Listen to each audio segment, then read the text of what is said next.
기도하겠습니다. 하나님 아버지, 오늘도 하나님 앞에 우리가 첫 시간을 올려드립니다.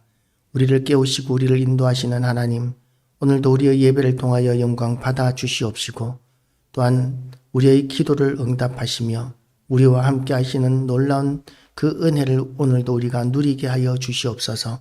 우리를 불쌍히 여기시고 우리를 통하여 하나님의 뜻을 이룰 수 있도록 하나님의 크신 능력과 하나님의 크신 영광을 우리에게 덮으시고 우리를 통하여 이 땅의 어둠의 권세가 물러가고 빛이 비추게 되며 우리가 세상의 소금과 빛으로서의 사명을 감당할 수 있는 하루가 되게 하여 주시옵소서. 오늘도 하나님께서 우리 모든 성도들을 일일이 신방하여 주시옵시고 그들에게 은혜 더하여 주시옵시며 또한 우리 교회 붙이기를 원하시는 모든 심령들을 강권하심으로 인하여 하나님 앞에 예배의 자리로 속히 나아오게 하여 주시옵소서. 온전히 하나님께 찬양과 경배와 영광을 올려드리오며 예수 그리스도의 이름으로 기도드리옵나이다. 아멘. 하나님 나라에 대한 이야기가 계속되다가 이 하나님 나라에 대한 비유의 마지막 부분이 겨자씨 비유로 이렇게 나옵니다. 우리가 하나님의 나라를 어떻게 비교하며 또 무슨 비유로 나타낼까? 하나님의 나라라고 하면 그러면 나라의 기본 요소가 우리가 익히 알고 있듯이 국토가 있어야 하고 국민이 있어야 하고 그리고 주권이 있어야 그것이 나라다라고 이렇게 이야기합니다. 국가의 3요소, 나라의 3요소 그것이 있어야 되는데 하나님의 나라는 하나님께 통치하는 백성이 있어야 하고 하나님께서 다스리시는 땅이 있어야 하고 하나님의 주권이 있어야 하는데 이 세 가지가 다 있습니다. 왜냐하면 온 우주 만물이 다 하나님의 것이기 때문에 온 세상의 땅이 다 하나님의 것이고 그래서 온 세상이 다 하나님의 나라이고 하나님의 주권은 어느 누구도 건드릴 수도 없는 전능하신 주권이시기 때문에 주권이 있으시고 그리고 하나님의 뜻에 순종하고자 결단하고 헌신하는 성도들이 있기에 하나님 나라의 백성들이 있는 것입니다. 그래서 하나님 나라는 이 땅에서 많은 사람들에게 전파되어 가고 있는 확장되어 가고 있는 나라입니다. 우리가 이 하나님의 나라의 나라가 더 확장되기 위하여 우리가 해야 되는 일들이 뭐냐 하면 땅을 넓히는 것은 할 수 없습니다. 왜냐하면 이미 온 세상의 모든 땅이 하나님의 것이기 때문입니다. 그래서 우리가 땅을 확장할 수는 없지만 그러나 우리가 확장할 수 있는 것이 있는데 그것은 하나님 나라의 백성을 늘려가는 것입니다. 지금은 사람들이 아이를 낳지 않는 시대라고 합니다. 가난하면 아이를 낳는 것이 무책임한 행동이다 라고 이렇게 생각하는 사람들도 있습니다.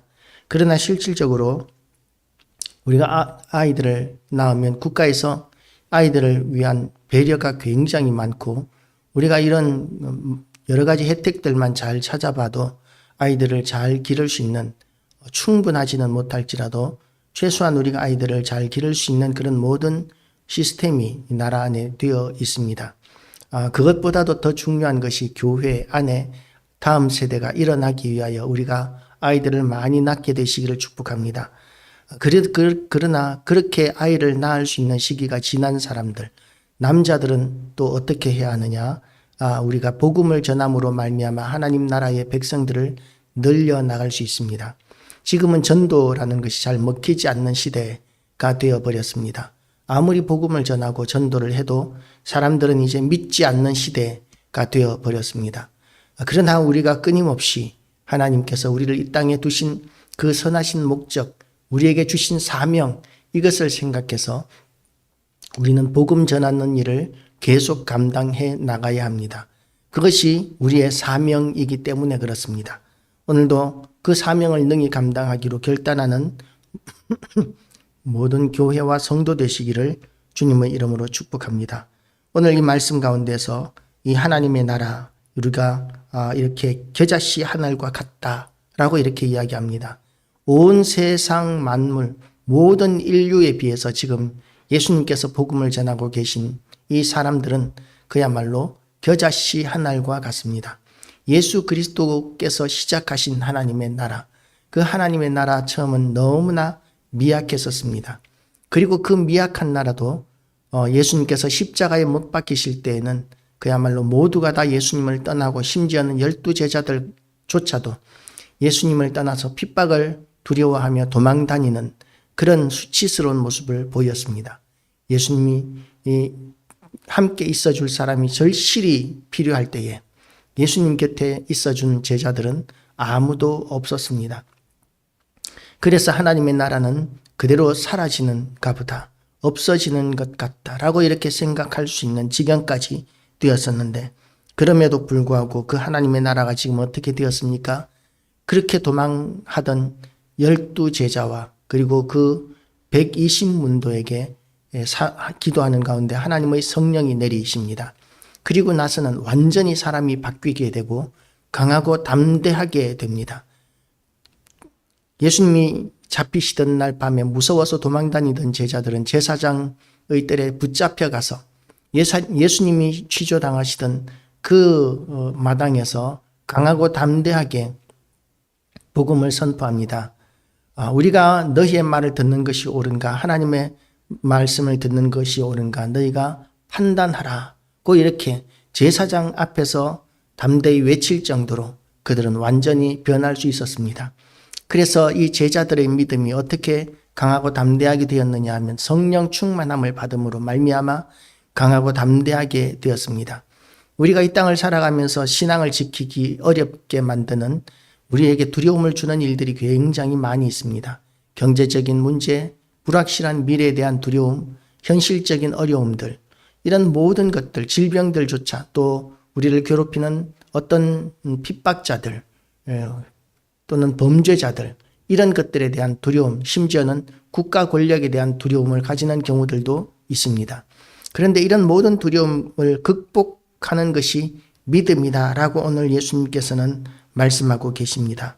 40절 말씀을 보시면 제자들에게 이르시되 어찌하여 이렇게 무서워하느냐, 너희가 어찌 믿음이 없느냐 하시니, 무서워하는 것이 믿음이 없는 것이라고 예수님께서 말씀하고 계시는 것이죠.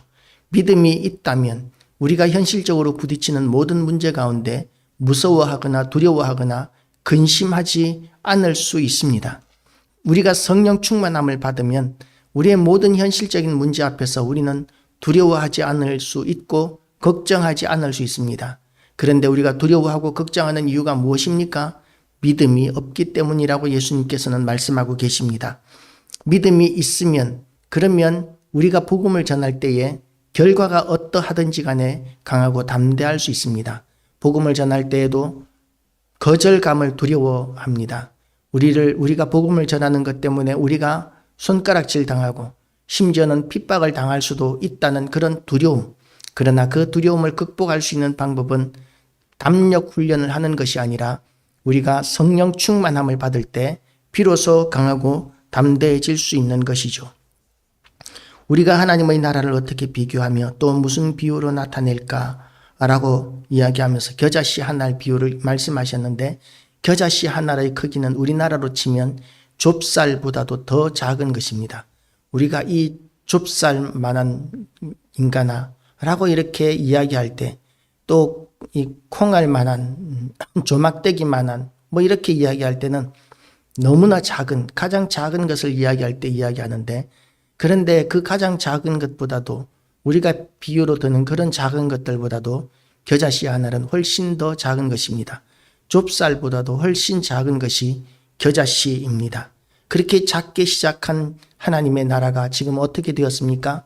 온 세계의 수억의 인구가 지금 하나님을 믿고 예수 그리스도를 영접한 사람들이 있습니다. 하나님의 나라가 이렇게 확장되었고 또 더 확장되어 나아갈 것입니다.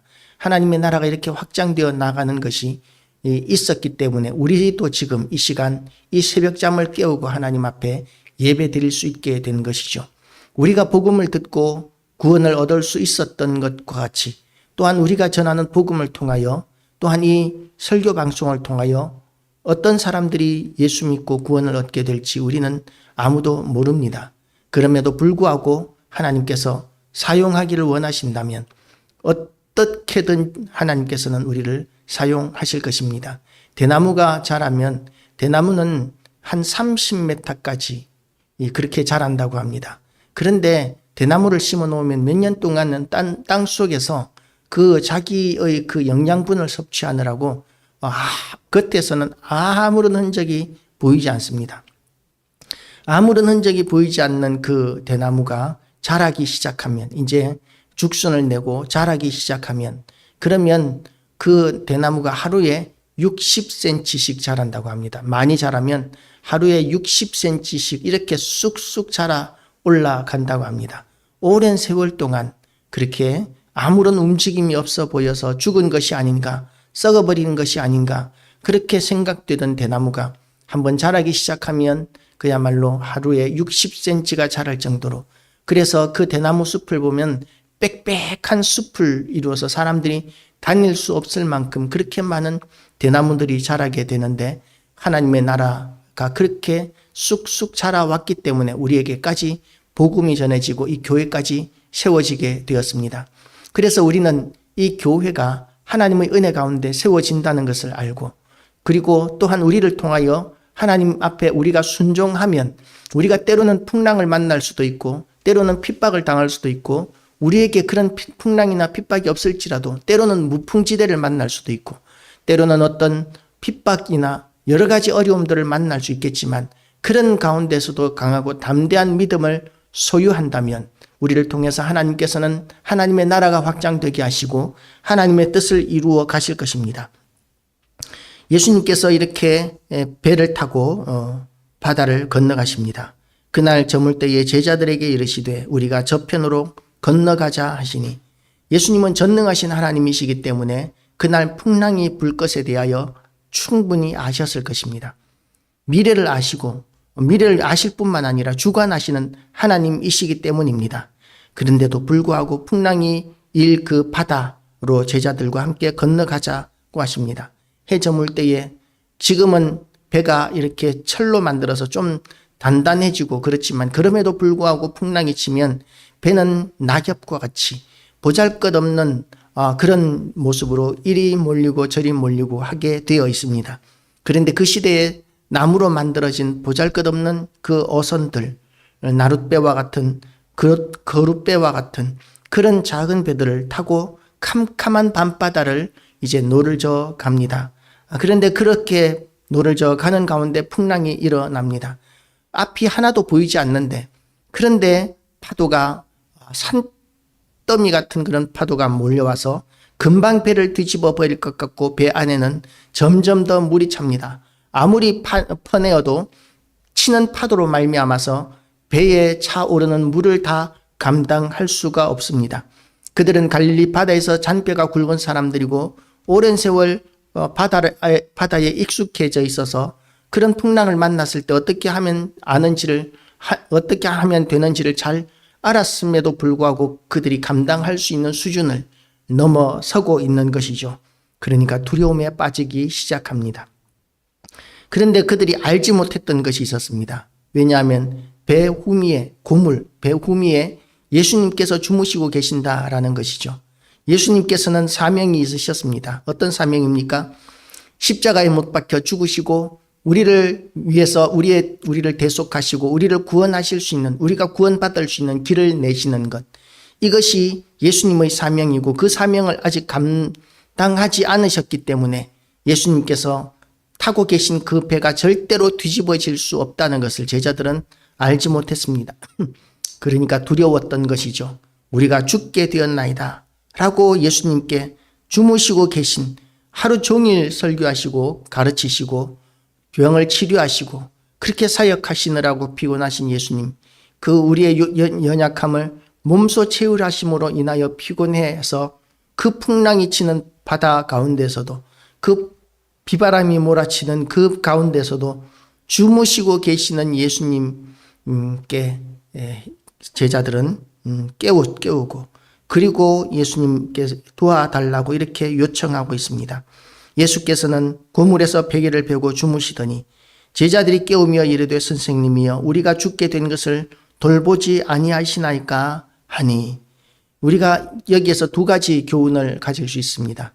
예수님과 함께 있음에도 불구하고 두려워한다면 우리에게 믿음이 것이다 라고 예수님께서는 말씀하고 계십니다.